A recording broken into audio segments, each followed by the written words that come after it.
तो फाइनली बहुत दिनों के बाद पवन सिंह के एक और नए गाने का पोस्टर लॉन्च कर दिया गया है, जो कि इस गाने का पोस्टर पवन सिंह ने आज से कुछ ही दिनों पहले अपने इंस्टा आईडी से शेयर किया था, जिसको देखने के बाद बहुत सारे फैंस ये जानना चाहते थे कि भाई आखिर कौन सा पवन सिंह का गाना होने वाला है, क्योंकि पवन सिंह के इस गाने का फोटो इतना वायरल हुआ जिससे पूरी भोजपुरी इंडस्ट्री में चर्चा होने लगा।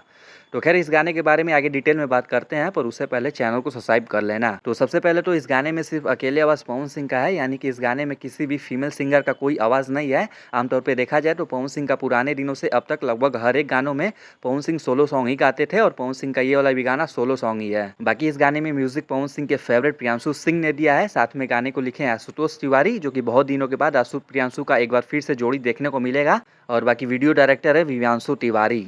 खैर अभी तो सिर्फ गाने का पोस्टर ही आया है, जैसे ही इसके बारे में मुझे कोई और डिटेल यानी कि रिलीजिंग डेट के बारे में कोई और अपडेट आता है तो वीडियो बना के सबको बता दिया जाएगा।